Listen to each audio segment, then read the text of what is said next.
ورحمة الله وبركاته.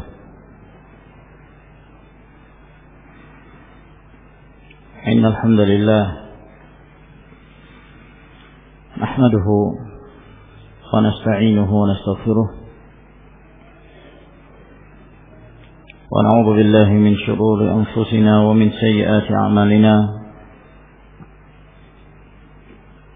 من يهده الله فلا مضل له ومن يضلل فلا هادي له. وأشهد أن لا إله إلا الله وحده لا شريك له وأشهد أن محمدا عبده ورسوله صلى الله عليه وعلى آله وأصحابه ومن اتبع هداه إلى يوم الدين. أما بعد، فإن أصدق الحديث كلام الله تبارك وتعالى، وخير الهدي هدي محمد صلى الله عليه وعلى آله وسلم، وشر الأمور محدثاتها، فإن كل محدثة بدعة وكل بدعة ضلالة وكل ضلالة في النار. معاشر المسلمين rahimakumullah. Alhamdulillah, pada sore hari ini kita masih diberi kesempatan untuk berkumpul kembali pada kajian kita di bulan Ramadan tahun 1432 Hijriyah,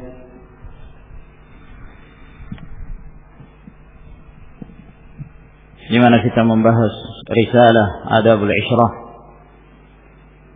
wa Dzikrus Suhbati wal Ukhuwah, yang menjelaskan tentang adab-adab pergaulan. Dan penjelasan tentang adab-adab pergaulan ini, ma'asyiral muslimin rahimakumullah, merupakan hal yang sangat penting sekali untuk kita ketahui. Sebab pergaulan merupakan sesuatu yang setiap manusia hampir tidak dapat terlepas darinya. Setiap hari kita akan bertemu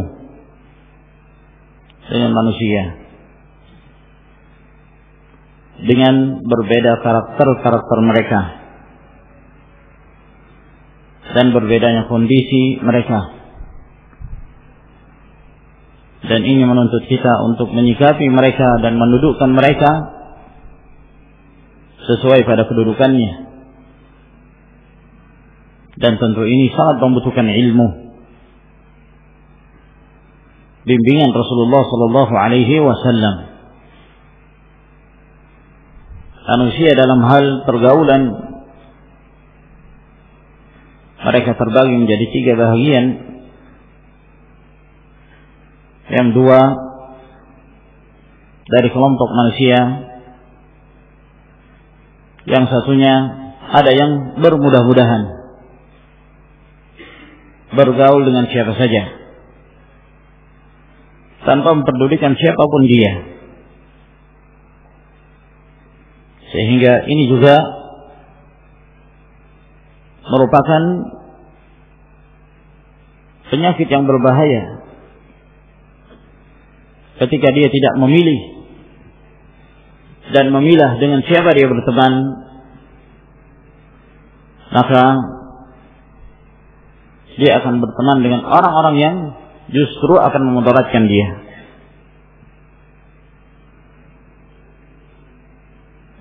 Dan sebagian manusia yang lainnya, ada yang berlebihan dalam pergaulannya, sehingga menyikapi setiap kesalahan dari saudaranya dengan sikap yang keras, yang kaku, yang kasar, yang menyebabkan dia kesulitan untuk mencari teman. Dan yang terbaik dalam hal ini adalah mengikuti bimbingan Rasulullah sallallahu alaihi wasallam. Dalam kehidupan kita membutuhkan ikhwan, membutuhkan ashab. Akan tetapi juga merupakan kewajiban kita untuk mengamalkan hadis Nabi sallallahu alaihi wasallam, al-mar'u ala dini khalilihi. Falyanzur ahadukum man yukhalil. Seseorang dia berada di atas agama temannya, maka hendaknya salah seorang kalian memperhatikan dengan siapa dia bersahabat, dengan siapa dia bergaul. Maka ini rambu-rambu yang dijelaskan oleh Nabi sallallahu alaihi wasallam agar kemudian setiap muslim berjalan di atas tuntunan dan bimbingan beliau alaihi salatu wassalam. Dan pada pertemuan sebelumnya kita telah sampai kepada permasalahan yang dijelaskan oleh Abul Barakat rahimahullah ta'ala, bahwa termasuk di antara adab-adab pergaulan salamatul qulub lil ikhwan, melapangkan dada kita dan menjadikan hati kita salim, bersih dari berbagai penyakit-penyakit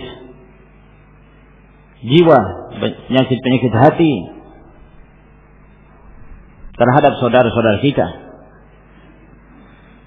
Jika terdapat kekurangan dan kekeliruan, maka yang wajib adalah membangun nasihat di atasnya. Ad-dinun nasihah, agama itu dibangun di atas saling nasihat menasihati karena Allah Subhanahu wa taala. Kemudian kita masuk ke poin yang berikutnya, adamu himsil wa'di. Wa minha, dan di antara adab-adab pergaulan, adamu himsil wa'di, tidak menyelisihi janji, tidak membatalkan perjanjian. Alla ya'idahum wa yukhalifahum. Janganlah seseorang menetapkan janji dengan saudaranya lalu dia menyelisihinya. Fa innahu nifaqun, karena sesungguhnya itu adalah kemunafikan. Yang dimaksud oleh beliau adalah tanda-tanda kemunafikan. Qala alaihi salatu wassalam,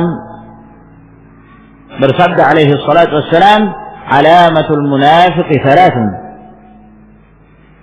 Tanda-tanda orang munafik ada 3. Yang dimaksud oleh Nabi sallallahu alaihi wasallam adalah tanda-tanda yang paling nampak, yang paling mencolok,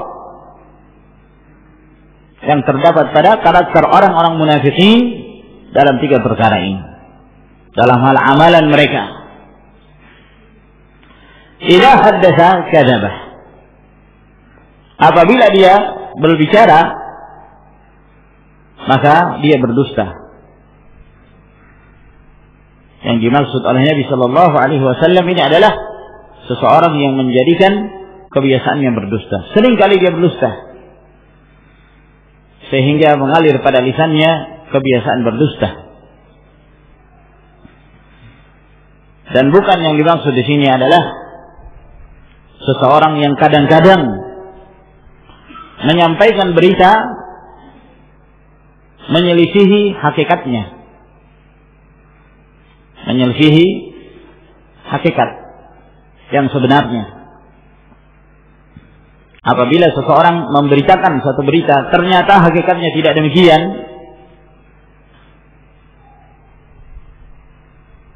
jika dia tidak sengaja, karena dia mungkin berdasarkan penukilan atau yang semisalnya, maka dia memberitakan apa yang dia ketahui, yang ternyata hakikatnya tidak demikian.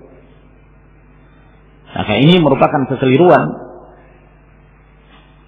Dan kadang-kadang yang demikian pun dialami oleh orang-orang yang dikenal kejujurannya.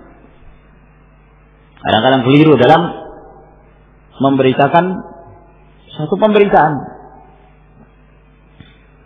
Ini terjadi pada seorang yang kadang-kadang dikenal sebagai orang yang jujur,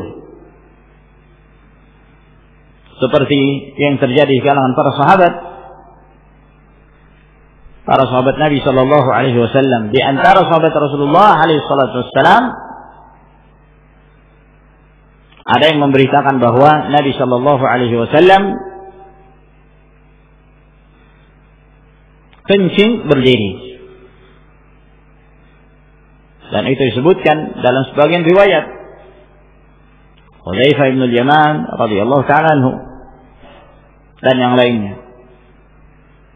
Aisyah radhiyallahu ta'ala anha mengatakan, barang siapa yang mengatakan bahwa Nabi sallallahu alaihi wasallam pernah kencing dalam keadaan berdiri, maka sungguh dia telah berdusta. Karena Aisyah mengabarkan apa yang beliau ketahui, bahwa dia tidak pernah melihat Rasulullah sallallahu alaihi wasallam melakukan hal tersebut. Terjadi kekeliruan dalam pemberitaan, namun ini bukan suatu hal yang disengaja. Karena dia mengabarkan apa yang dia ketahui, dan para sahabat yang lain mengabarkan apa yang mereka ketahui dari keadaan Rasulullah Sallallahu Alaihi Wasallam. Dalam hal ini para sahabat yang memiliki tambahan ilmu, apa yang mereka saksikan dari Nabi Sallallahu Alaihi Wasallam, tentunya itu merupakan hujjah terhadap yang tidak mengetahui. Atau pemberitaan Ibnu Abbas radhiyallahu ta'ala anhu bahwa Nabi sallallahu alaihi wasallam menikahi Maimunah bintul Harith dalam keadaan Rasulullah sallallahu alaihi wasallam sedang ihram. Sementara Maimunah sendiri yang mengalami peristiwa pernikahannya dengan Nabi sallallahu alaihi wasallam, beliau mengabarkan bahwa Nabi Shallallahu Alaihi Wasallam menikahinya dalam keadaan halal, bukan dalam keadaan ihram. Terjadi kekeliruan, bukan satu hal yang disengaja. Dan yang demikian ini kadang-kadang dialami oleh orang-orang yang saleh, ahlul fadl wassalah. Namun yang dimaksud di dalam hadis Nabi Shallallahu Alaihi Wasallam ini adalah seseorang yang terbiasa terdusta dalam ucapannya. Syiarnya adalah kadzib, dusta, sehingga dia tercatat di sisi Allah Subhanahu wa taala sebagai kadzdzab. Iyyakum wal kadzib fa innal kadziba yahdi ila al-fujur wa innal fujura yahdi ila an-nar. فما زال الرجل يكذب ويتحرى الكذب حتى يكتب عند الله كذابا. Hendaknya kalian menjauhi kebiasaan berdusta, sebab berdusta itu akan mengantarkan pada perbuatan yang fajir, dan perbuatan fujur mengantarkan pada neraka. Apabila seseorang berdusta dan terbiasa berdusta, maka dia dicatat di sisi Allah Subhanahu wa taala sebagai pendusta besar, sebagai kadzdzab. Wa idza wa'ada akhlafa, dan apabila dia berjanji maka dia mengingkari, dan itu menjadi kebiasaannya. Dan bukan yang dimaksud di sini adalah seorang yang kadang-kadang dia menetapkan perjanjian dengan saudaranya. Ya, kita bertemu hari Rabu di tempat fulan pada jam fulan.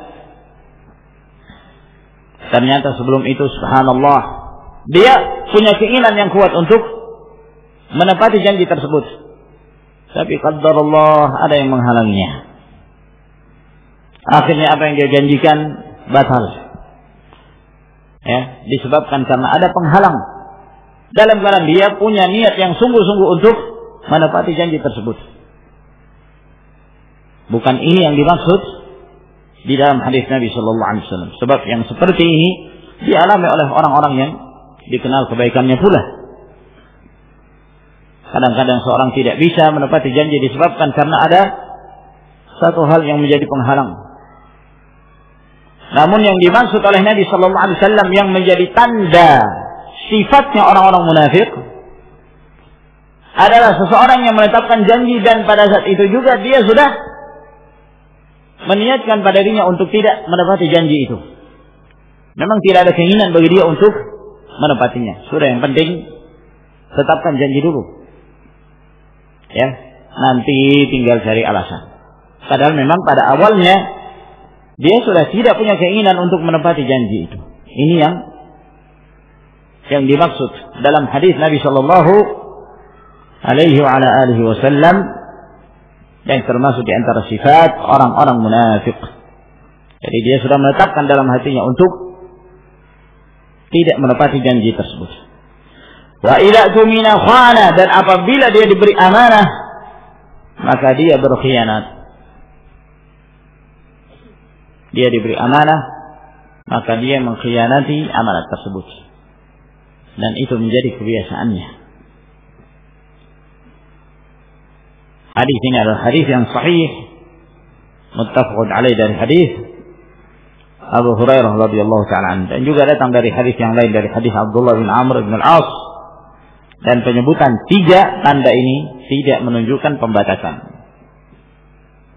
Oleh karena itu disebutkan tanda-tanda munafik yang lainnya di dalam hadis-hadis yang lain. Wa qala Tsauri rahimahullah, dan berkata Tsauri rahimahullah, la ta'id akhaka wa tukhlifahu fata'ud al-mahabbatu bughdatan. Jangan kamu menetapkan janji terhadap saudaramu dalam keadaan kamu sudah menetapkan untuk menyelisihinya, sehingga rasa cinta itu berubah menjadi kebencian. Dan memang demikian. Seorang yang memiliki sifat ini tidak akan bertahan lama dalam persahabatan. Kalau bicara dia berdusta, ya, orang yang seperti ini tidak akan bisa bergaul dengan orang dikenal sebagai orang yang jujur. Tidak akan bertemu. Atau kebiasaannya membatalkan perjanjian, tidak menepati janjinya. Dan orang yang seperti ini tidak akan disenangi. Dia berjanji kepada seorang, kita akan menetapkan ini dan itu dan seterusnya, lalu kemudian diingkari atau tidak ditepati, dan itu menjadi satu hal yang terbiasa baginya. Terlalu mudah menetapkan janji dan dia pun sudah menetapkan untuk tidak menepatinya. Maka ini kata beliau, rasa cinta itu akan berubah menjadi kebencian. Wa ansyadu, dan mereka menyebutkan syair tentang permasalahan ini. Ya wa'idan akhlafa fi wa'dihi, mal khulfu min syirati ahli al-wafa. Ma kana ma azharta min wuddina illa sirajan laha thumma tafa. Ya wa'idan, wahai orang yang menetapkan janji, akhlafa fi wa'dihi, dan dia tidak menepati janjinya. Mal khulfu min syirati ahli al-wafa, bukanlah sifat tidak menepati janji merupakan sifatnya ahlul wafa. Ahlul wafa yakni ahlus sidq, orang-orang jujur, orang-orang yang senantiasa menepati janjinya. Maka nama azharta min wuddina, apa yang engkau tampakkan dari kecintaan kamu kepada kami dalam persahabatan, namun disebabkan karena kamu ketika berjanji tidak menepati janji, illa sirajan, melainkan ibaratnya seperti lentera laha summan tafa, seperti lentera api yang menyala kemudian setelah itu mati, padam. Yani kecintaan itu tidak bertahan lama, tidak akan bertahan lama. Ini sifat yang buruk, merusak pergaulan, merusak persahabatan, merusak persaudaraan. Maka biasakan diri, ma'asyar ikhwah rahimakumullah, untuk menepati perjanjian yang ditetapkan. Dan biasakan pula dalam hal menepati tersebut tepat waktunya. Selama tidak ada halangan. Kalau dikatakan jam 9, jam 9. Jam 10, ketetapannya jam 10. Biasakan itu. Ya. Nah, karena ada kebiasaan dan subhanallah kebiasaan itu menimpa ikhwan-ikhwan kita juga. Nah, yang biasa disebut dengan jam karet. Kalau ucapkan ta'lim jam 9, biasanya mulainya jam 10. Itu pun kalau sudah berkumpul. Kadang-kadang juga tidak demikian, dimulai dari jam 10:30 misalnya. Nah, kadang-kadang kita ingin memulai, belum ada orang datang. Ya, jam 9 itu belum ada yang datang. Gimana akan memulai?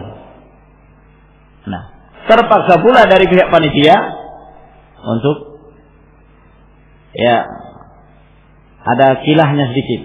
Ya, sudah disebut aja jam 8. Nanti kan ngumpulnya jam 9.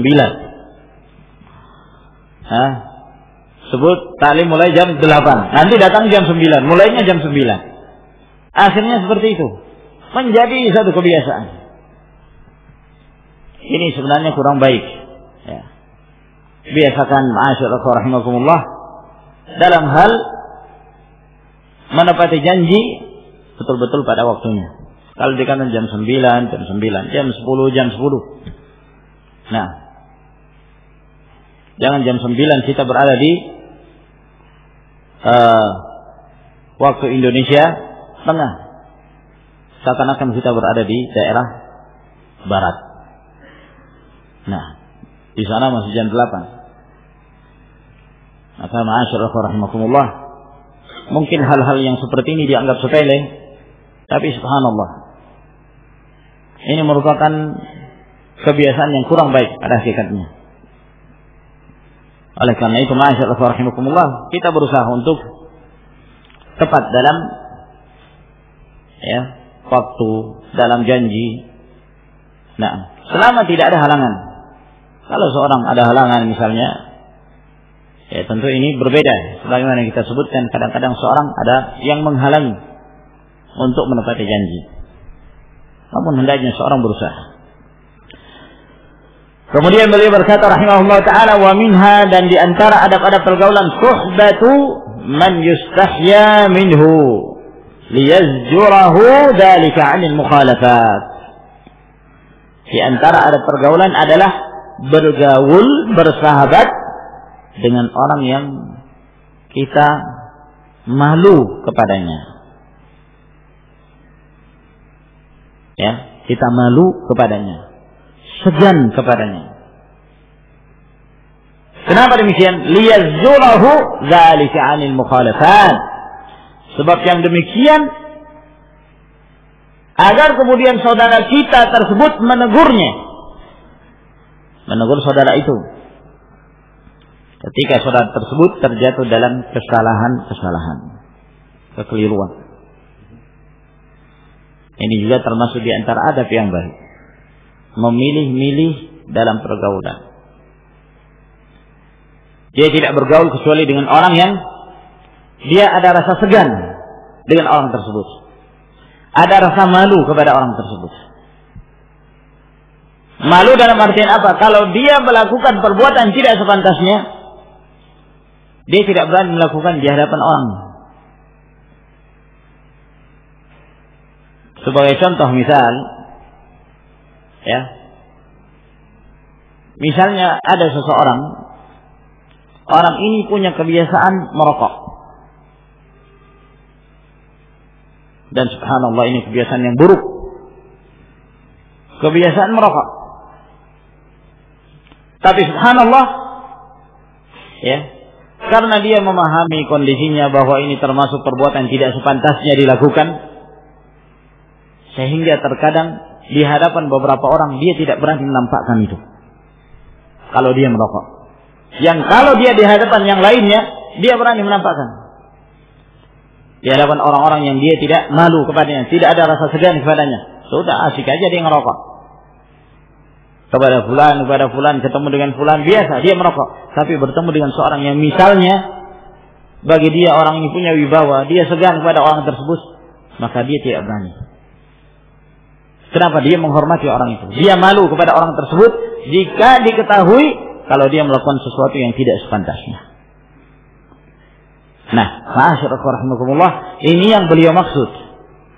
Bergaul dengan orang yang seperti ini, yang kita malu kepadanya, itu akan menyebabkan kita mikir-mikir untuk melakukan perbuatan yang tidak sepantasnya. Kenapa? Khawatir. Ya. Dia akan berbicara yang kurang enak kepada kita. Atau khawatir dia akan menjauhkan diri dari kita.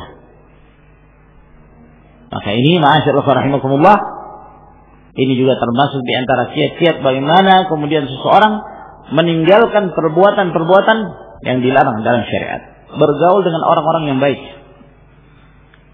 Ini menunjukkan lingkungan itu benar-benar sangat memberikan pengaruh. Ya. Kalau seorang berada di lingkungan yang mereka tidak mengerti tentang din, masa bodoh dengan kehidupan, maka dia pun merasa tidak ada yang memperhatikan, tidak ada yang menasihati, maka dia berbuat seenaknya. Yang ini berbeda kondisinya ketika dia berada di lingkungan orang-orang yang saleh. Ya. Seorang yang tinggal di tengah masyarakat umum. Ya.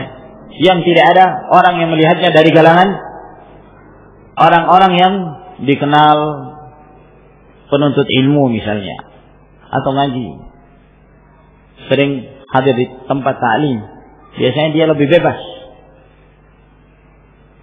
Berbeda kadang kalau dia tinggal di lingkungan ma'had, di lingkungan yang di situ banyak ikhwan. Ya, tentu dia akan mikir-mikir untuk melakukan sesuatu yang tidak sepantasnya, khawatir jangan sampai jadi pembicaraan. Faqad qala Ali karramallahu wajhah, dan telah berkata Ali karramallahu wajhah, ahyul haya'a bimujalasati man yustahya minhu. Ahyul haya'a, hidupkanlah rasa malu dengan bermajelis, dengan duduk bersama dengan orang yang kita malu kepadanya. Hidupkanlah rasa malu pada diri kita dengan bermajelis atau dengan duduk bersama dengan orang yang kita malu kepadanya. Ini disandarkan kepada Ali bin Abi Thalib radhiyallahu ta'ala anhu, yang disebutkan dengan lafaz ini, ahyul haya'a bimujalasat man yustahya minhu. Ini bukan dari ucapan Ali radhiyallahu anhu, namun dinukilkan dari Ibnul A'rabi. Ibnul A'rabi mengatakan, kana yuqalu, adalah dikatakan, yakni para ulama atau para hukama, orang-orang bijak mengatakan, ahyul haya bimujalasati man yustahya minhu. Hidupkanlah rasa malu dengan duduk bermajelis dengan orang-orang yang kita malu kepadanya. Sebagaimana disebutkan dalam Syu'abul Iman, diriwayatkan oleh Imam Al-Baihaqi rahimahullah ta'ala dalam Syu'abul Iman, yang disebutkan dari riwayat Ali radhiyallahu ta'ala anhu, disebutkan oleh Abu Abdurrahman As-Sulami dalam Adabus Suhbah dengan lafaz ahyut ta'at. Jadi bukan ahyul haya'a, ahyut ta'at bimujalasati man yustahya minhu. Hidupkanlah ketaatan-ketaatan dengan bermajelis atau dengan duduk bersama dengan orang yang kita malu kepadanya. Dan maknanya berdekatan, maknanya ini sejalan. Dan riwayat dari Ali bin Abi Thalib ini riwayatnya lemah. Namun ungkapan ini ungkapan yang bagus sekali. Ya, dan maknanya benar. Bahwa seseorang ingin membiasakan rasa malu, ingin menghidupkan ketaatan, maka bermajelislah dan duduklah dia bersama dengan orang-orang yang dia segan kepadanya, dia malu kepadanya. Maka dia akan terhindar dari perbuatan yang dilarang. Wa qala Ahmad bin Hanbal rahimahullahu taala, dan berkata Ahmad bin Hanbal rahimahullah, ma awqa'ani fi baliyatin illa suhbatu man la ahtashimuhu. Ma awqa'ani fi baliyatin, tidak ada yang menjerumuskan aku ke dalam musibah, dalam bala, kecuali berkumpul atau bersahabat atau bergaul dengan orang yang saya tidak punya rasa malu kepadanya, ya, saya tidak segan kepadanya. Ya, kata Imam Ahmad rahimahullah taala, ini musibah. Ini musibah. Tidak ada yang menjerumuskan aku ke dalam musibah kecuali bergaul dengan orang yang seperti ini. Yang kalau saya bertemu dengannya, saya merasa tidak punya rasa malu, tidak punya rasa segan, sehingga biasanya seperti ini apa saja keluar, ya, berkelakar, bersendagurau dan seterusnya. Kenapa? Dia tidak punya ihtisab, ya, dia tidak segan, dia tidak malu kepada orang tersebut. Demikian pula diriwayatkan dari Ismail bin Nujayd, beliau mengatakan, ashir man tahtashimuhu wa la tu'ashir man la tahtashimuh. Bergaullah kamu dengan orang yang kamu punya perasaan malu kepadanya, dan jangan kamu bergaul dengan orang yang kamu tidak punya perasaan malu kepadanya. Kalau seorang tidak punya perasaan malu kepada orang tersebut, maka dia akan terbuka sebebas-bebasnya sampai dalam perkara yang dilarang oleh Allah Subhanahu wa taala pun mungkin dia akan lakukan. Nah, ini adab yang baik. Wa minha, dan di antara adab pada pergaulan, ayyura'iya fi suhbati ikhwanihi salahahum la muradahum wa dalalatahu ala rushdihim la ala ma yuhibbunah. Di antara adab-adab pergaulan, hendaknya seseorang menjaga, memelihara dalam bergaul dengan saudara-saudaranya, yang diperhatikan adalah mendatangkan kesolehan mereka, kemaslahatan untuk mereka, bukan memperhatikan keinginan dan kehendak mereka. Dan yang mereka perhatikan adalah dalalatahu ala rushdihim, bagaimana cara untuk membimbing mereka pada kebaikan, la ala ma yuhibbunahu, bukannya bergaul untuk mencari apa yang mereka senangi.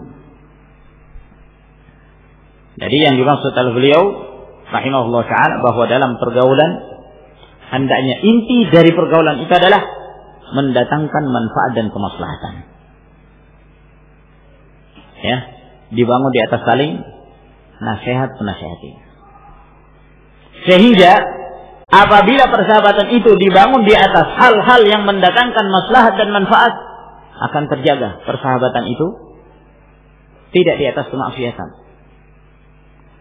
Sehingga yang menjadi tujuannya dan yang selalu menjadi perhatiannya adalah bagaimana caranya membimbing mereka, mengarahkan mereka kepada kebaikan, bukan menuruti dan mengikuti setiap apa yang diinginkan oleh saudaranya. Mau ke sini ikut, mau ke sana ikut, terus diikuti tanpa memperhatikan pertimbangan dari sisi syariat.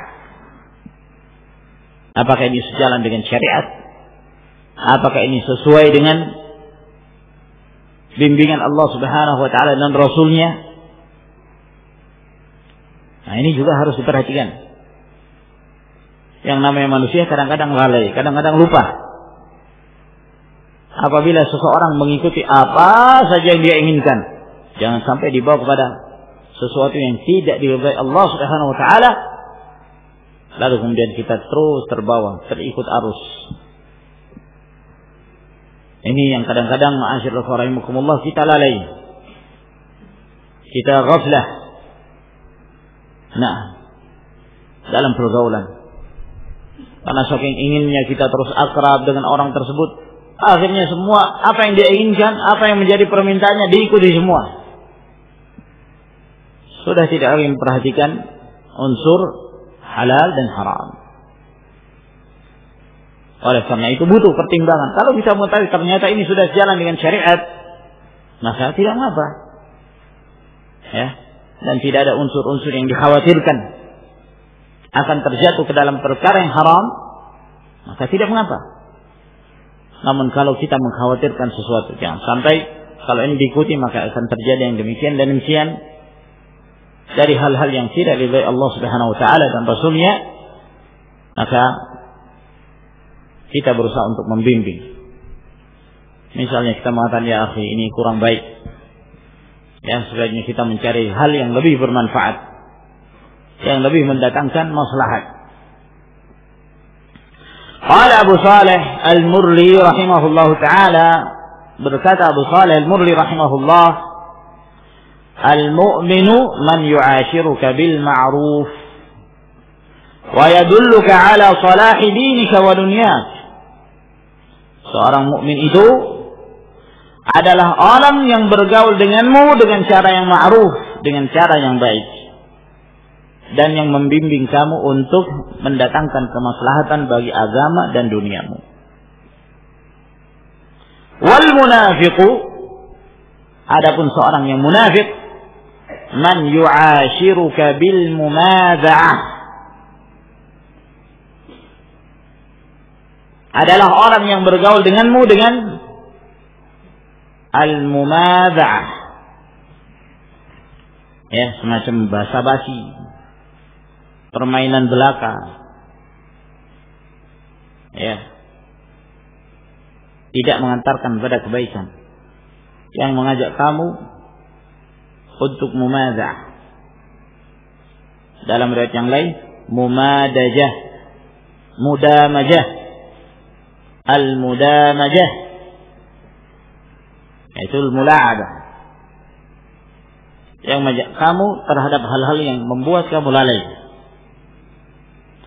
Wa yadulluka ala ma tashtahi, dan dia akan membimbing kamu untuk memenuhi apa saja yang kamu inginkan. Apa saja yang kamu inginkan. Sehingga tidak lagi memperhatikan unsur halal haram, apakah disyariatkan atau tidak. Wal ma'sumu man farraqa bainal halain, dan orang yang terpelihara adalah yang mampu membedakan antara dua keadaan ini. Yang mampu membedakan antara dua keadaan ini. Jadi seorang harus pandai-pandai untuk memilah. Tidak semua apa yang diinginkan oleh teman kita, oleh sahabat kita, oleh saudara kita ikuti. Tapi lihat, apakah ini ada unsur maslahatnya untuk kehidupan akhirat atau kehidupan dunia, dan tidak terjatuh ke dalam perkara yang diharamkan oleh Allah Subhanahu wa taala, maka tidak mengapa.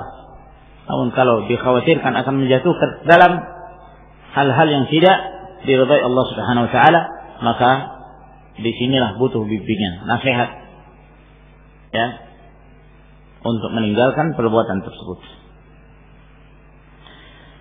Wa minha, dan diantara ada pada pergaulan, alla tu'ziya mu'mina, jangan kamu menyakiti atau mengganggu seorang mukmin. Menyakiti seorang mukmin dan mukminah termasuk di antara dosa yang besar. Walladzina yu'dzuna al-mu'minina wal mu'minati bighairi ma iktasabu faqad ihtamalu buhtanan wa itsman 'azima. Orang-orang yang menyakiti kaum mukminin dan mukminat tanpa ada sesuatu yang mereka lakukan, mereka tidak melakukan kejahatan, mereka tidak menyakiti, namun kalian menyakiti kaum mukminin dan mukminat tanpa sesuatu yang mereka lakukan, maka sungguh mereka telah memikul kedustaan dan dosa yang besar. Dosa yang besar. Tidak diperbolehkan menyakiti seorang mukmin. Nah, dan bahkan Nabi Shallallahu Alaihi Wasallam beliau mengatakan, ya ma'syarah man amana bilisanihi wa lam yadkhul al-iman fi qalbihi la tu'dhul muslimin wa la tu'ayyiruhum wa la tatabba'u awratihim fa innahu man yatatabba' awrata akhi al-muslim yatatabba'i lahu awratah wa man yatatabba'i lahu awratah yafdahu walau fi jawfi rahlih. Wahai sekalian orang-orang yang lisannya beriman tapi iman itu belum masuk ke dalam hatinya, jangan kalian menyakiti kaum muslimin. Jangan kalian mencerca mereka. Jangan kalian mencari-cari aib mereka. Karena sesungguhnya barang siapa yang mencari-cari aib seorang muslim, Allah akan membalas dengan mengungkap aibnya. Dan siapa yang Allah Subhanahu wa taala mengungkap aibnya, maka Allah permalukan dia, meskipun dia tinggal di tengah-tengah rumahnya. Meskipun dia tidak keluar dari rumahnya. Tapi karena perbuatan dia yang menyakiti kaum mukminin, yang memfitnah kaum mukminin, mencari-cari aurat, aib-aib kaum mukminin, berusaha dicari kesalahan-kesalahan mereka, maka ini ma'asyarul rahimakumullah akibat yang disebutkan oleh Nabi Shallallahu Alaihi Wasallam dari apa yang mereka perbuat. Ini menunjukkan bahwa menyakiti seorang mukmin termasuk di antara dosa yang besar. Wala tujahil jahilan, dan jangan kamu membalas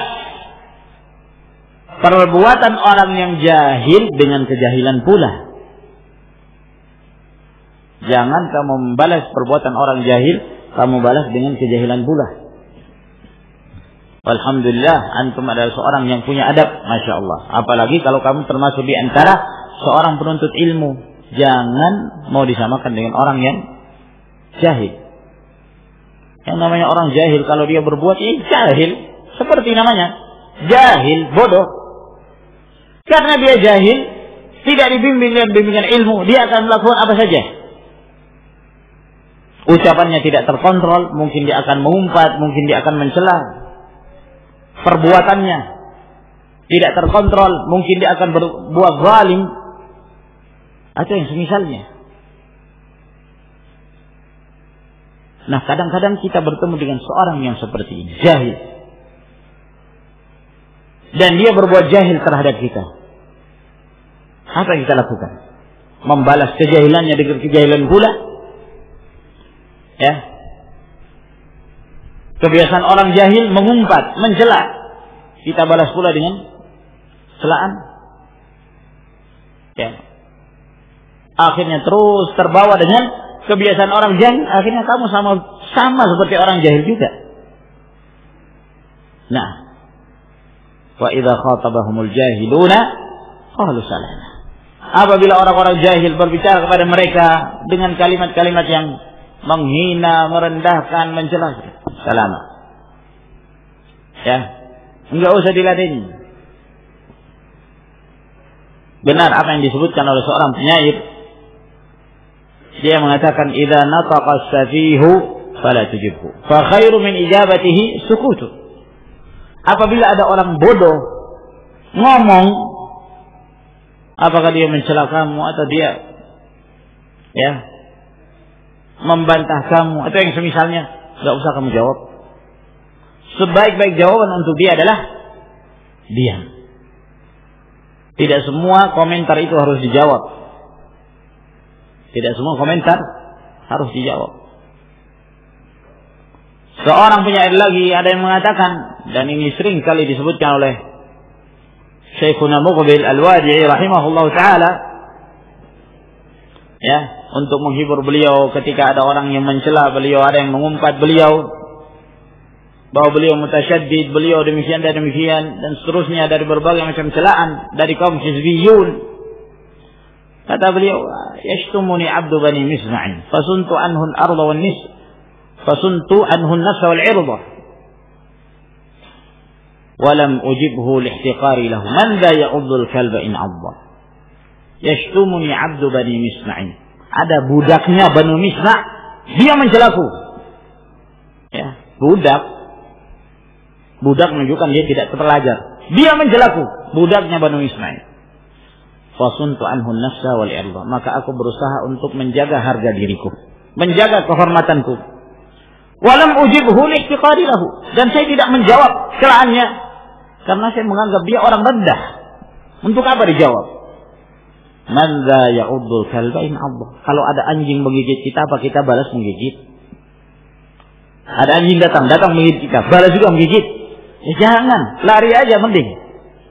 Nah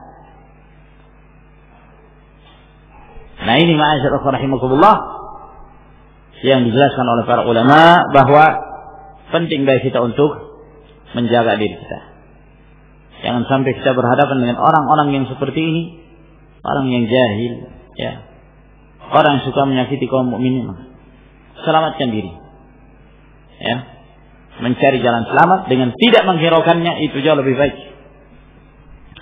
Liqaulihi alaihi salam, berdasarkan sabda Rasulullah sallallahu alaihi wasallam, "Innallaha yakrahu adzal mu'min." Sesungguhnya Allah membenci kaum mukminin itu disakiti. Namun hadis ini adalah hadis yang dhaif dan tidak sahih. Wa qala Ar-Rabi' bin Khuzaim rahimahullah, dan berkata Ar-Rabi' bin Khuzaim rahimahullah, "An-nasu rajulan." Manusia itu ada dua macam.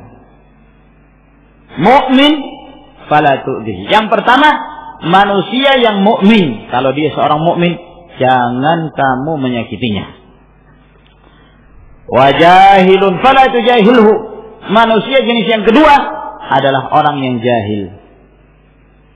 Maka orang yang seperti ini jangan kamu membalasnya dengan kejahilan pula. Jangan kamu membalasnya dengan kejahilan. Kita bertemu dengan seorang mukmin, masya Allah, orangnya baik, saleh. Jangan kamu sakiti dia. Ya, seorang mukmin, jangan kamu menyakiti. Berbuat baik kepadanya adalah perkara yang dituntut dalam syariat. Kita bertemu dengan seorang yang jahil, ya, juga nggak usah diladeni, sehingga dalam setiap kondisi kita selamat. Ya, ada yang mengumpat, sudah nggak perlu kita balas. Karena kalau kita membalasnya, berarti kita kok sepertinya sama dengannya. Nah, kalau orang itu jahil dan kita membalasnya, melakukan perbuatan sama dengan perbuatannya, berarti kita pun tergolong dalam orang jahil. Sudah biarkan, ya, mencari jalan keselamatan dan menjauhkan diri dari orang-orang yang seperti ini. Wa minha mutalabatul ikhwan bi husnil ishra hasba ma yu'ashiruhum bihi. Dan di antara ada pergaulan adalah meminta kepada ikhwan, kepada saudara-saudaranya untuk baik dalam pergaulan, ya, sesuai dengan apa yang dia bergaul dengan mereka, dengan cara yang demikian pula. Sebagaimana kamu ingin bergaul dengan cara yang baik kepada saudaramu, maka engkau juga meminta saudaramu itu bergaul dengan cara yang baik pula kepadamu. Meskipun kita tentu tidak meminta, ya. Kadang-kadang ada seorang tidak mau berbuat baik kepada orang lain kecuali kalau orang itu sudah berbuat baik kepadanya. Kalau orang itu tidak berbuat kepadanya, nggak mau dia memulai untuk berbuat kebaikan, tidak mau. Nah, jangan seperti itu. Jangan seperti itu. Berbuat baiklah kepada siapa saja, selama itu berjalan di atas koridor syariat. Meskipun dia tidak membalas kebaikan tersebut kepada kita, meskipun dia tidak membalasnya. Nah, namun untuk menjaga pergaulan, agar kemudian pergaulan tersebut berjalan terus di atas kebaikan, kita juga mengharapkan dan meminta kepada saudara kita, hendaknya dia menyikapi kita sebagaimana kita menyikapi dia. Ya, sebagaimana kita ingin berbuat baik kepadanya, kita juga berharap agar dia berbuat baik kepada kita. Sehingga perbuatan kebaikan itu tidak dari satu arah saja, namun dari kedua arah. Maka yang seperti ini akan berjalan persahabatan itu. Liqaulihi alaihi salam, berdasarkan sabda Rasulullah sallallahu alaihi wasallam, la yu'minu 'abdun hatta yuhibba li akhihi ma yuhibbu li nafsihi. Tidaklah sempurna keimanan seorang hamba sampai dia mencintai saudaranya sebagaimana dia mencintai atau seperti dia mencintai dirinya sendiri. Hadis muttafaqun alaih. Dari hadis Anas bin Malik radhiyallahu taala anhu. Dan yang dimaksud di sini adalah mencintai saudara di atas kebaikan. Sampai dia mencintai saudaranya seperti dia mencintai dirinya sendiri dalam hal kebaikan. Sebagaimana kita senang apabila kita mendapatkan kebaikan untuk diri kita. Kita juga ingin agar saudara kita itu mendapatkan kebaikan sebagaimana yang telah kita rasakan, yang telah kita dapatkan. Nah, maka penting adanya mahabbah fillah walillah wabillah, saling cinta mencintai karena Allah Subhanahu wa taala. Nah, dan ini termasuk di antara penyempurna keimanan seseorang. Dengan itulah dia akan merasakan manisnya iman. Thalathun man kunna fihi wajada bihinna halawatal iman. Ada 3 hal yang barang siapa ketiga perkara ini ada pada diri seorang mukmin, dia akan merasakan manisnya keimanan. Ayyakuna Allah wa rasuluhu ahabba ilaihi mimma siwahuma. Yang pertama adalah dia menjadikan Allah dan Rasulnya lebih dicintai daripada selain keduanya. Yang kedua, wa ayyuhibbal mar'a la yuhibbuhu illa lillah. Dia tidak mencintai seseorang melainkan karena Allah Subhanahu wa taala. Maka mencintai saudara karena Allah tabaraka wa taala. Dan yang ketiga, wa ayyaqra ayyuda fil kufri ba'da iz anqadhahu Allah kama yakrahu ayyuqdhafa fin nar. Dan dia benci untuk kembali kepada kekufuran, kembali kepada kemaksiatan setelah Allah Subhanahu wa taala selamatkan dia. Sebagaimana dia benci untuk dilemparkan ke dalam api neraka. Al-Hakim, berkata Al-Hakim At-Tirmidzi, Al-Hakim At-Tirmidzi, Muhammad bin Ali. Dan bukan dimaksud Al-Hakim di sini adalah Al-Hakim, ya, berbeda. Ini Al-Hakim, ya. Bukan pengarang kitab Sunan. Beliau mengatakan saffatul isyrati lil khalqi ridaka anhum bimithli ma tu'ashiruhum bihi. Saffatul isyrah, kemurnian dalam pergaulan di antara sesama makhluk ketika engkau senang kepada mereka seperti halnya engkau bergaul dengan mereka. Jadi pergaulan yang murni, pergaulan yang sebenarnya di antara sama makhluk, ridhaka anhum, ketika engkau sudah senang kepada mereka karena mereka memperlakukan kamu dengan kebaikan sebagaimana engkau juga berbuat baik kepada mereka. Itu yang dimaksud oleh Al-Hakim. Wa qala Abu Bakar bin Ayyash rahimahullah, dan berkata pula Abu Bakar bin Ayyash rahimahullah taala, utlubil fadla bil ifdali minka. Carilah keutamaan dengan al-ifdal minka. Yang dimaksud al-ifdal minka dengan engkau berbuat baik kepadanya, memberikan keutamaan kepadanya. Ya. Maksudnya apa? Kalau engkau ingin agar orang menghormati kamu, hormati dia. Kalau engkau ingin ada orang berbuat baik kepadamu, berbuat baik pula kamu kepadanya. Apabila engkau ingin ada orang memberikan keutamaan kepadamu, berikan keutamaan kepadanya. Jangan engkau mengharapkan ada orang memberikan keutamaan kepadamu, kamu tidak memberikan keutamaan kepadanya. Meskipun ma'asyiral rahimakumullah, bahwa seseorang ketika berbuat baik kepada orang lain, jangan dia menuntut balas. Jangan. Ya. Yang penting dia berbuat kebaikan. Tentu ini yang terbaik. Ya. Namun kita juga menginginkan agar kemudian persahabatan itu langgeng, maka yang diharapkan bahwa saling memberikan kebaikan ini adalah perkara yang dianjurkan. Fa inna shani'ata ilaika kas-shani'ati minka. Karena sesungguhnya orang akan berbuat sesuatu kepadamu sebagaimana halnya kamu berbuat sesuatu kepadanya. Kalau kebaikan yang kamu berikan, dia akan berikan, membalas kebaikan kepadamu. Namun jika keburukan kamu berikan, jangan kamu mengharapkan orang berbuat baik kepadamu sementara kamu tidak memberikan kebaikan itu kepada mereka. Yang berikutnya, wa minha, dan diantaranya qaulu Umar ibn al-Khattab radhiyallahu anhu. Perkataan Umar ibn al-Khattab radhiyallahu ta'ala anhu, "Thalathun yusaffina laka wudda akhi." Ada 3 hal yang akan memurnikan kecintaan saudaramu kepadamu. Ada 3 hal. Apabila engkau ingin saudaramu sayang kepadamu, cinta kepadamu, maka 3 hal ini yang akan menumbuhkan persahabatan dan perasaan cinta karena Allah Subhanahu wa taala. Yang pertama, an tusallima alaihi idza laqitahu. Engkau mengucapkan salam kepadanya apabila engkau bertemu dengannya.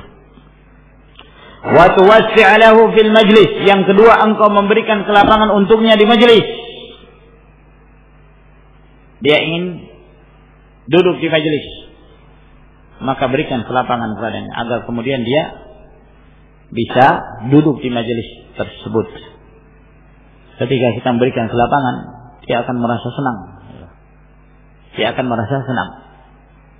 Berbeda halnya ketika seorang kaku. Ya. Majelisnya sudah padat, ketika ada saudaranya yang datang, tidak diberikan kesempatan untuk duduk bareng. Duduknya itu juga. Nah, padahal memungkinkan baginya untuk berikan tempat. Fadhal ya akhi, fadhal. Ini masih memungkinkan duduk di sini. Nah, tapi ini enggak. Tidak diberikan kelapangan. Wa idza qila lakum tafassahu fil majalisi fafsahu yafsahillahu lakum. Apabila di kalangan para kalian, berlapang-lapanglah kalian dalam bermajlis. Berlapang-lapanglah kalian. Berikan kelapangan pada saudara kita. Mungkin dia ingin mendapatkan faedah ilmu pun sebagaimana kita ingin mendapatkan. Dan ini merupakan salah satu bentuk tawadhu seseorang. Ya, ketika dia memberikan kelapangan pada saudaranya untuk mengambil bahagian tempat. Ya, apalagi dalam kondisi jika majelis itu padat. Kadang-kadang kan hal yang seperti ini kita alami, khususnya pada saat daurah misalnya, atau majelis-majelis biasa. Nah, terlebih ketika padat, ya, kita mengetahui ada seorang di antara ikhwan kita, beri kesempatan, sabar, duduk sini, senang dia. Nah, Rasulullah Shallallahu Alaihi Wasallam, ya, suatu ketika beliau bersama dengan para sahabat itu makan di sebuah piring yang besar. Piring milik Nabi Shallallahu Alaihi Wasallam. Piringnya Nabi itu besar. Nah, piringnya disebut al-gharra. Itu bisa memuat sekian banyak orang. Nah, itu pada waktu duha. Setelah Rasulullah Shallallahu Alaihi Wasallam dan para sahabat selesai mengerjakan salat duha, maka dibawalah piring ini. Nampan lah, kalau kita sebut nampan. Kalau piringan kecil, ini nampan. Nah, yang di atasnya sudah ada tersedia makanan sarid, termasuk makanan favorit bangsa Arab. Sarid, ya, roti campur kuah daging dan diramu sedemikian rupa jadi enak. Ya, termasuk makanan paling istimewa. Sampai-sampai Nabi Shallallahu Alaihi Wasallam mempermisalkan keutamaan Aisyah radhiyallahu ta'ala anha dibandingkan wanita yang lain, seperti ibaratnya sarid dibandingkan seluruh jenis makanan. Inna fadla Aisyah ala sa'irin nisa ka fadli sarid ala sa'ir at-ta'am. Ya, keutamaannya Aisyah dibandingkan wanita yang lain seperti keistimewaan makanan sarid ini dibandingkan jenis makanan yang lain. Ini dihidangkan di hadapan Nabi dan para sahabat. Rupanya jumlah para sahabat ini banyak yang hadir. Ya. Nah, ketika mereka mendekati piring tersebut, mendekati nampan ini, ternyata karena saking banyaknya padat majelisnya.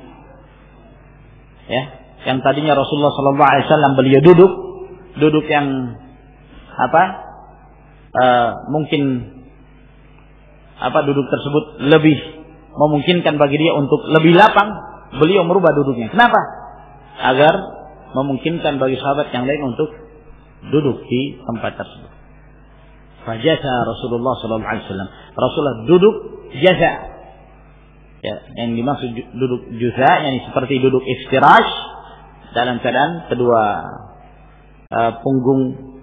punggung telapak kaki itu kita duduki. Nah, kenapa? Untuk beri kesempatan supaya memungkinkan bagi sahabat yang belum masuk di majelis tersebut agar mereka masuk dan ikut menikmati hidangan yang disediakan. Itu sifatnya Nabi Sallallahu Alaihi Wasallam. Tawadhu'nya beliau alaihi assalam. Wa tad'uhu bi ahabbi asma'i ilaih, dan kamu memanggilnya dengan nama yang paling dia senangi.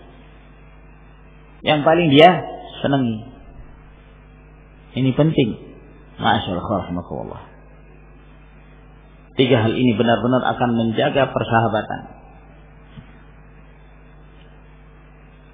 Dan lafaz ini sebenarnya diriwayatkan dari Nabi Shallallahu Alaihi Wasallam. 3 perkara ini ada hadis yang disandarkan kepada Rasulullah Shallallahu Alaihi Wasallam, namun tidak sahih. Diriwayatkan secara marfu' tidak sahih. Bahkan Abu Hatim mengatakan ini riwayat yang munkar. Ya. Dan disebutkan di sini dari ucapan Umar bin Al-Khattab. Namun riwayat yang datang dari Umar pun lemah. Riwayat yang datang dari Umar pun terdapat kelemahan padanya. Nah, ada seorang perawi bernama Sa'id bin Hubairah, dan dia adalah seorang perawi yang dhaif. Namun makna dari ucapan ini sejalan dengan hadis Nabi sallallahu alaihi wasallam. Banyak sekali hadis-hadis yang menguatkan maknanya. Bertemu, mengucapkan salam. Ya, memberikan kelapangan dalam majelis dan memanggilnya dengan nama yang paling dia senangi. Ini penting dalam urusan nama. Ma'asyiral rahimakumullah, penting sekali. Jangan memanggil saudara kita dengan nama yang mungkin dia tidak senangi. Nah, ya, bahkan kadang-kadang sebagian mereka subhanallah, meskipun dia adalah teman sebaya kita, meskipun dia adalah teman kecil kita misalnya, ya, jangan dipanggil dengan panggilan yang mungkin dia tidak merasa enak dengan panggilan itu. Tuyul, ya, karena dia tahu bahwa dia ketika kecil dipanggil tuyul misalnya. Nah, waduh, gimana panggil tuyul ini sudah besar orangnya. Nah, masih dipanggil dengan panggilan masa kecilnya misalnya. Tidak sepantasnya, panggil dia dengan panggilan kehormatan. Ya. Nah, oleh karena itu, bahkan kalau kita mengetahui kunyahnya, panggil dengan kunyah, biasanya itu lebih disenangi, ya. Ya Aba Fulan. Nah, ya Aba Hatim, ya Aba Abdillah, Abu Fulan. Kalau dia senang dengan itu, atau dengan namanya yang dia senang dengan nama tersebut. Nah, ya. Adapun kalau kemudian seorang sudah mengetahui orang ini tidak senang dengan panggilan itu, lalu dia terus memanggil, akhirnya muncul perasaan sedih pada dirinya. Aduh, ini orang nggak ngerti-ngerti. Ya, saya kan juga punya perasaan. Kan? Ini ma'asyiral rahimakumullah. Beda kalau misalnya dia senang aja dipanggil dengan panggilan tersebut, ya, nah, tidak mengapa. Nah, namun ma'asyiral rahimakumullah, kalau misalnya seseorang juga ketika dia dipanggil, ternyata panggilan itu dia tidak sampaikan. Sebab kadang-kadang ketika kita memanggil seorang atau menyebut seseorang dengan sebutan itu, mungkin dia tidak senang, tapi kita nggak tahu. Mungkin dia merasa sedih, tapi kita nggak tahu. Maka sampaikan, afwan, ana sebenarnya nggak suka dengan panggilan itu. Ana tidak senang dengan ucapan itu. Ahsan yang lain aja. Kan baru kita tahu. Nabi SAW pernah manggil salah seorang sahabat dengan panggilan yang rupanya dia tidak senang. Sahabat itu kurang menyukai panggilan itu. Karena Nabi nggak tahu. Sallallahu alaihi wasallam. Ya, jadi kalau memang seorang tidak senang, sampaikan. Antum jangan panggil ana dengan panggilan yang seperti itu. Ana nggak suka. Oh ya, afwan. Ini penting, ma'asyiral rahimakumullah, untuk menjaga ya pergaulan di antara sama ikhwan. Wa minha hamlu kalam al-ikhwan ala ahsanil wujuh ma wajadta dhalik.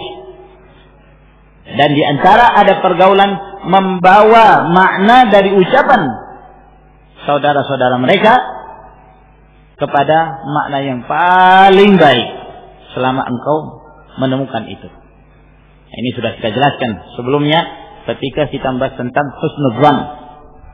Qala Sa'id bin al-Musayyib, berkata Sa'id bin al-Musayyib rahimahullah taala radhiyallahu anhu, kataba ilayya ba'd ikhwani min as-sahabati, telah menulis surat kepadaku sebagian saudara-saudaraku dari kalangan para sahabat, anba amra akhika 'ala al-ahsan ma lam tughlab.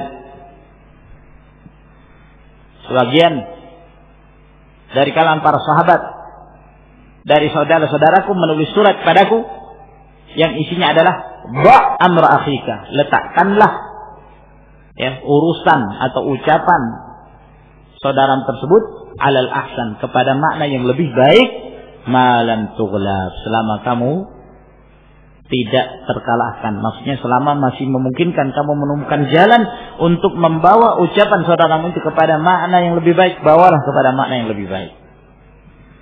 Salah satu contohnya yang kita sebutkan kemarin, Al-Imam Syafi'i rahimahullah ta'ala kepada muridnya Ar-Rabi' bin Sulaiman.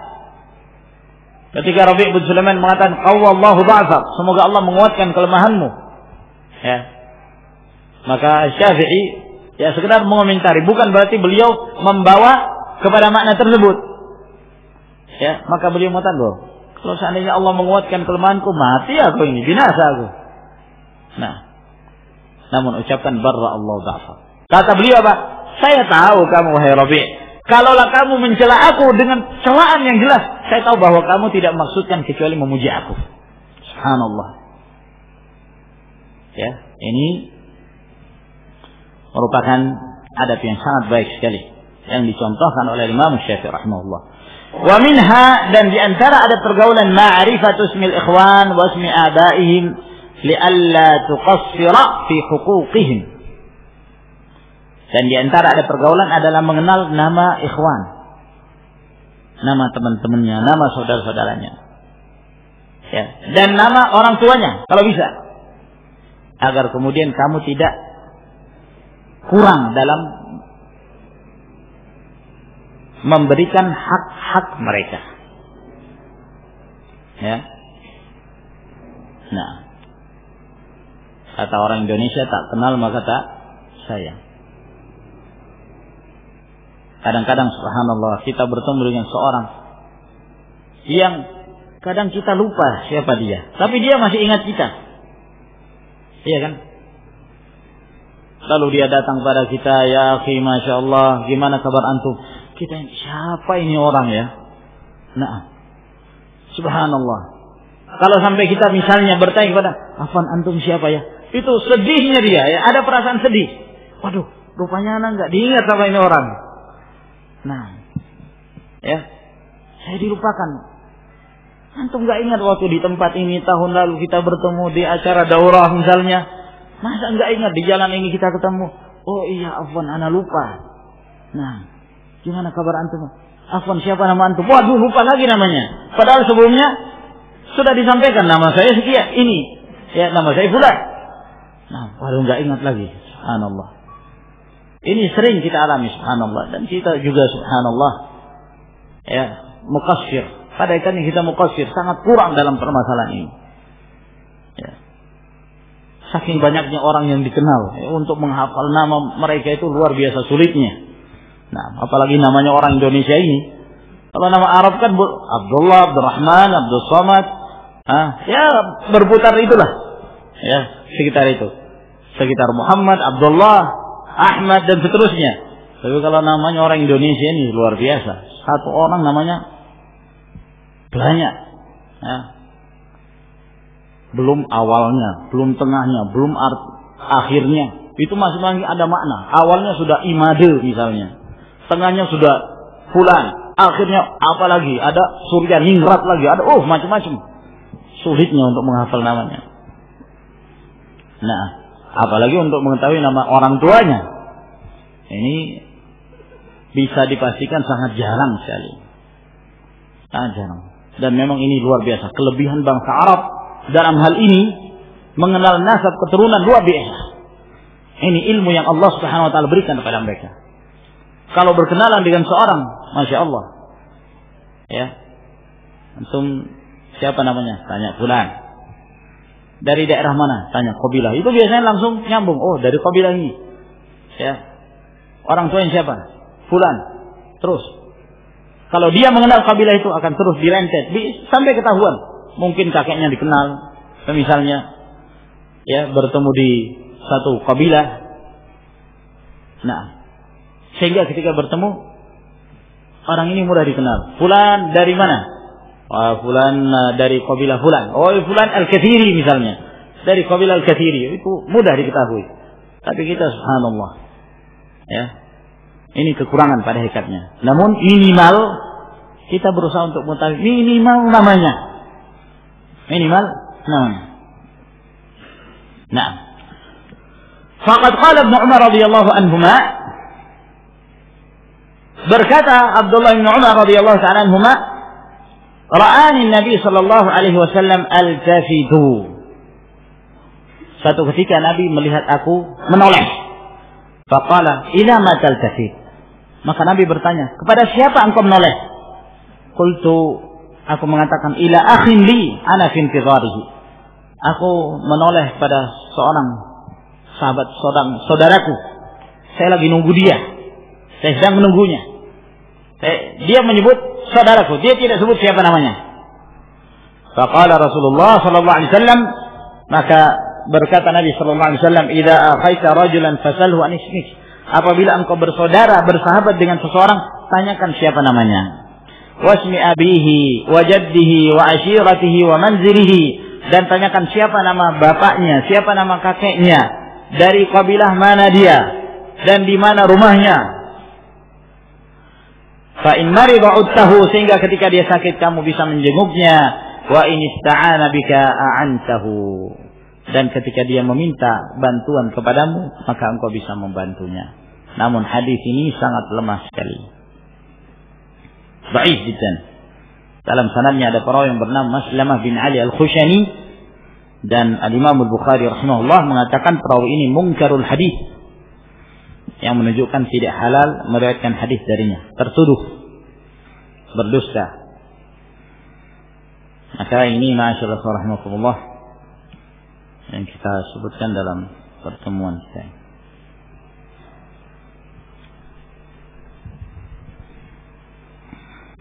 Kemarin sampai di mana ya? Hisnul Muslim.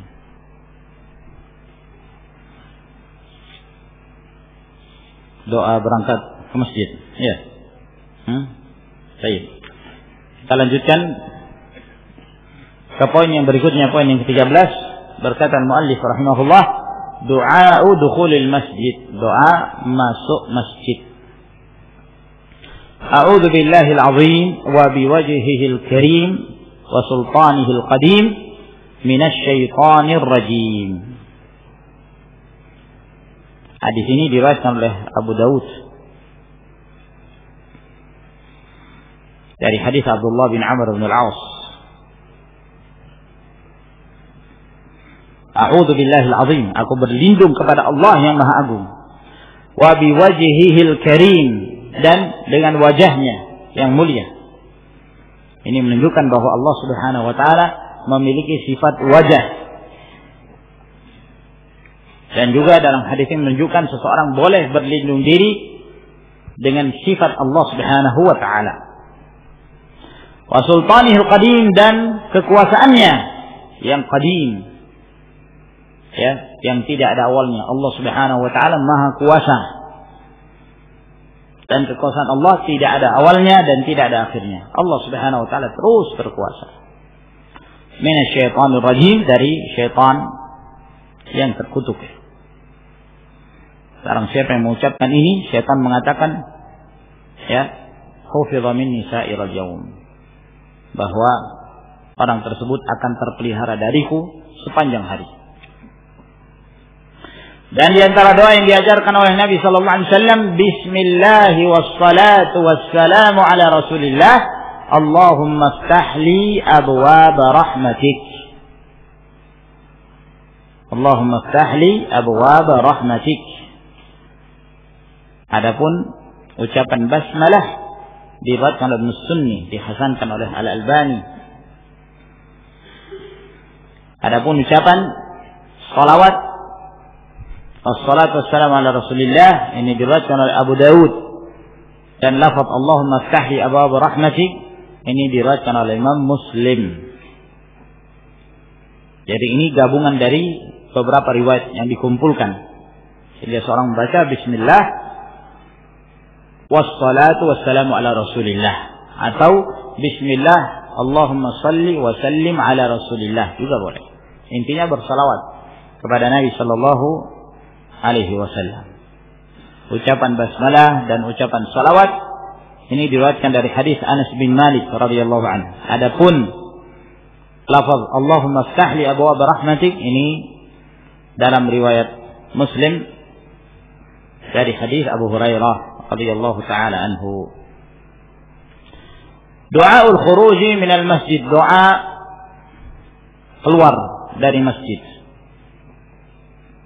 Bismillah wassalatu wassalamu ala Rasulillah. Allahumma inni as'aluka min fadlik. Allahumma asimni minasyaitonir rajim. Dan ini juga gabungan dari beberapa riwayat. Bismillah wassalatu wassalamu ala Rasulillah. Allahumma inni as'aluka min fadlik. Ya Allah, aku memohon kepadamu dari keutamaanmu.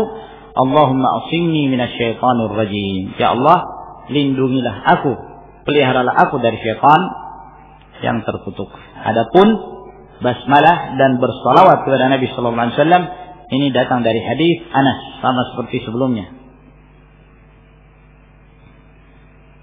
Nah, adapun yang seterusnya, Allahumma inni as'aluka min fadlik,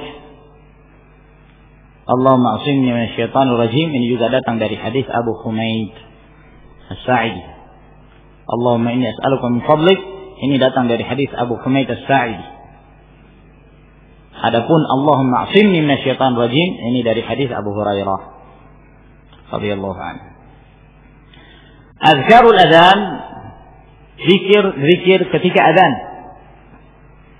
Yaqulu mithla ma yaqulul muadzin, bahwa seorang yang mendengarkan azan dikumandangkan, dia mengucapkan seperti yang diucapkan oleh muadzin. Dia mengucapkan seperti yang diucapkan oleh muadzin.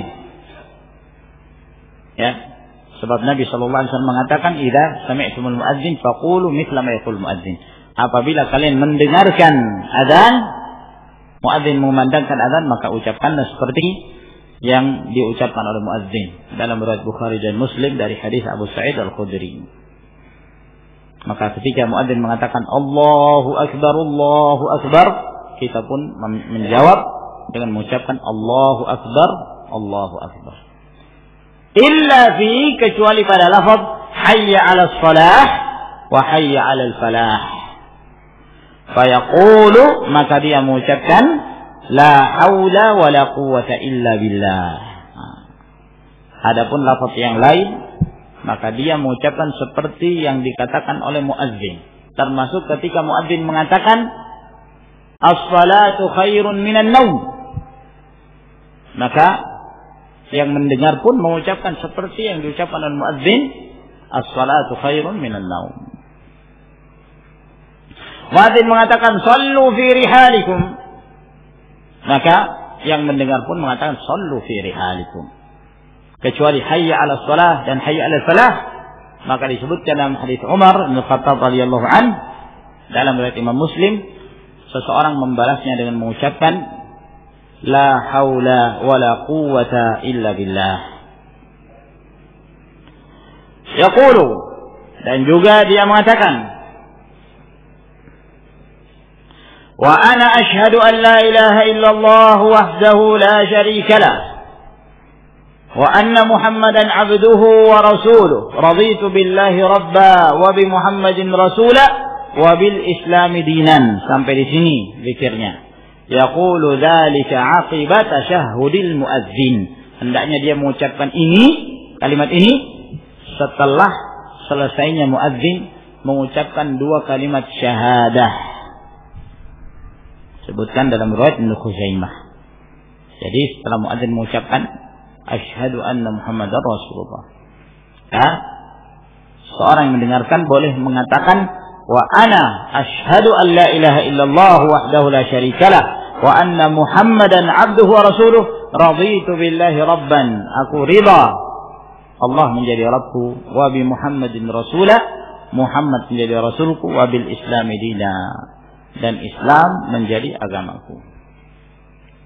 Kemudian yusalli ala Nabi sallallahu alaihi wasallam ba'da faraghihi min ijabatil muadzin. Dianjurkan bersolawat kepada Nabi sallallahu alaihi wasallam setelah dia selesai menjawab panggilan adzan. Sebutkan dalam riwayat Imam Muslim dari hadis Abdullah bin Amr bin Al-As. Jadi setelah selesai muadzin mengatakan la ilaha illallah, maka kita pun mengatakan la ilaha illallah. Allahumma salli ala Muhammad wa ala ali Muhammad kama shallaita ala Ibrahim wa ala ali Ibrahim, dan seterusnya dari salawat Ibrahimiyah. Setelah itu dia mengucapkan doa setelah azan. Yaqul, yaitu dengan mengatakan Allahumma rabba hadhihi ad-da'wati at-tammah was-salati al-qa'imah ati Muhammadan al-wasilata wal-fadilah وَبَعَثْهُ مَقَامًا مَحْمُودًا الَّذِي وَعَدتَّهُ إِنَّكَ لَا تُخْلِفُ الْمِيعَادَ. Nah, Allahumma rabb hadhihi da'wati tammah. Ya Allah, Rabb yang memiliki seruan yang sempurna. Yang dimaksud da'watut tammah di sini adalah da'watut tauhid, seruan yang sempurna. Wassalatil qa'imah, dan salat yang ditegakkan. Ati Muhammadan, berikanlah kepada Muhammad al-wasilah wal fadilah.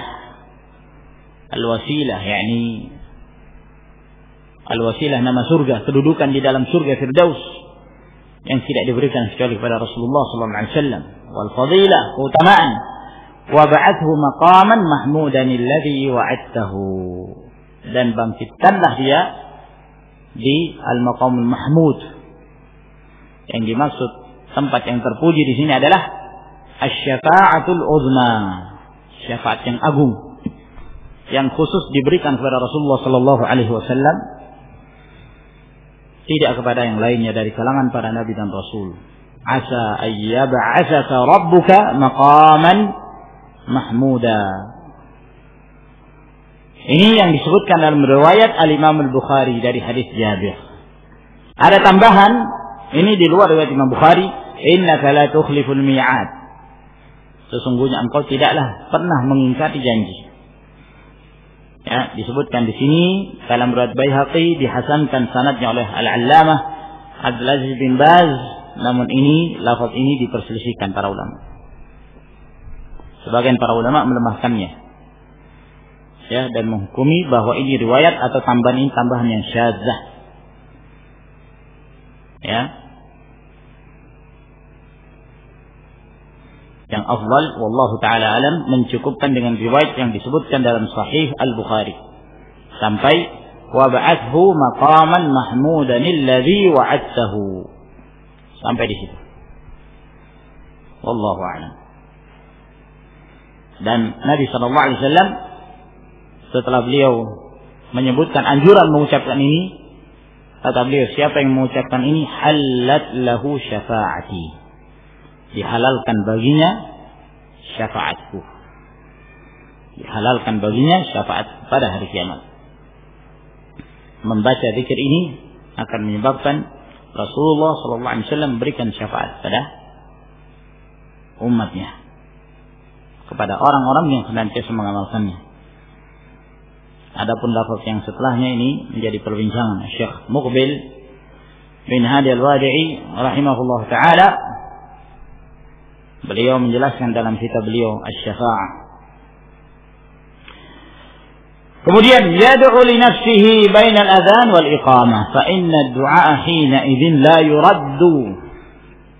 Kemudian dia berdoa untuk kebaikan dirinya antara azan dan iqamah. Karena sesungguhnya doa pada saat itu, yakni antara azan dan iqamah, tidaklah tertolak. Itu disebutkan dalam riwayat Tirmidzi, Abu Dawud, Al-Imam Ahmad. Ad-du'a bainal adzan wal iqamah la yurad. Berdoa antara azan dan iqamah itu tidak tertolak.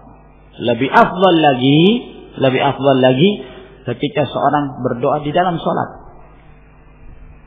Ya, oleh karena itu bagi yang ingin berdoa antara azan dan iqamah, ya, dan dia salat, sudah perbanyak doa dalam salat. Itu lebih utama. Ketika sujud atau sebelum salam.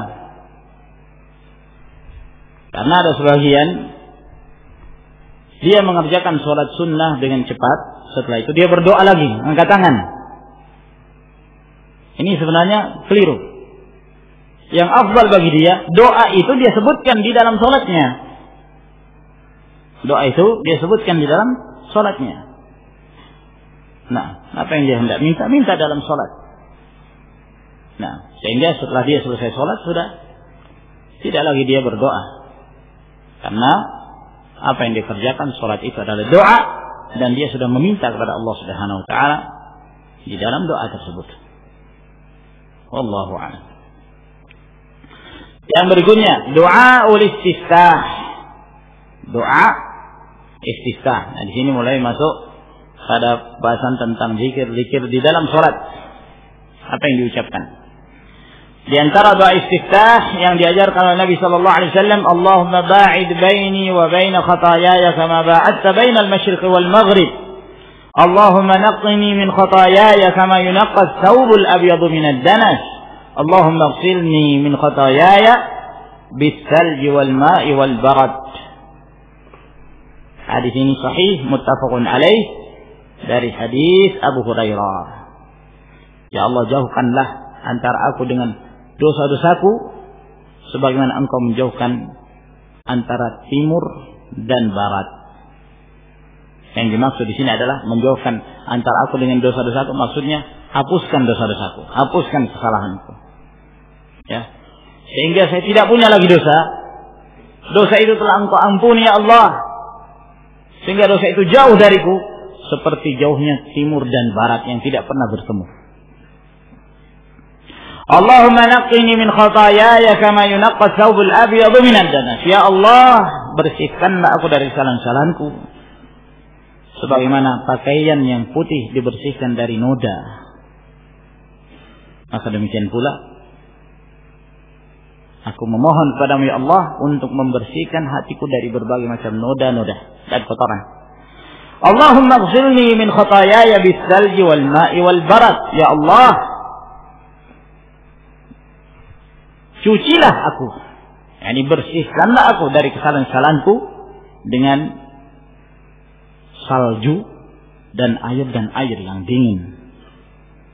Yang dimaksud di sini, ya, bahwa sebagaimana Engkau menjadikan bihamdika wa tabaraka ismuk wa ta'ala jadduk wa la ilaha ghairuk.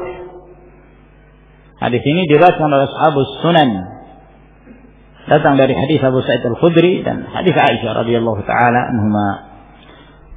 Subhanakallahumma wa bihamdik, maha suci Engkau ya Allah, wa bihamdik, dan segala pujian milikmu, wa tabarakasmuk, dan namamu yang penuh dengan kebaikan, penuh berkah, wa ta'ala jadduk, dan maha mulia, maha tinggi keagunganmu.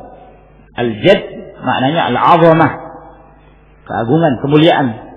Wa la ilaha ghairuk, dan tidak ada sesembahan yang berhak disembah selain Engkau.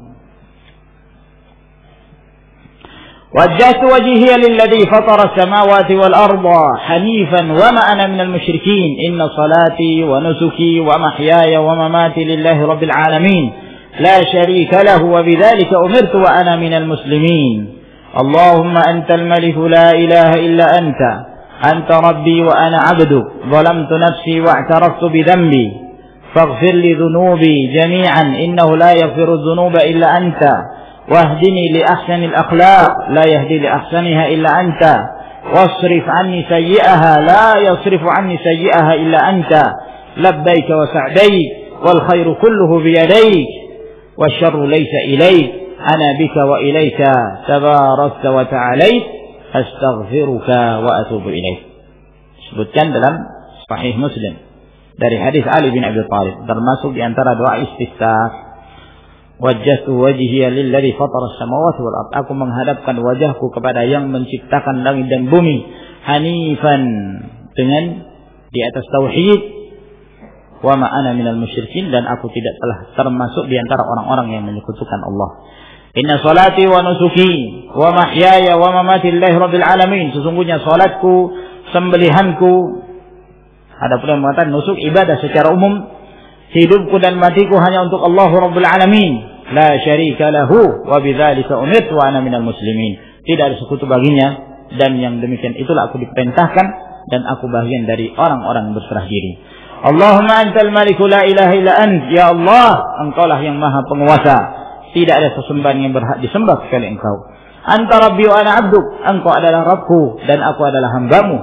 Zalamtu nafsi wa i'taraftu bi dhanbi. Aku telah menzalimi diriku, aku telah mengakui dosa-dosaku. Faghfir li dhunubi jami'an, maka ampunilah seluruh dosa-dosaku. Innahu la yaghfiru dzunuba illa anta. Karena sesungguhnya tidak ada yang mengampuni dosa-dosa kecuali Engkau.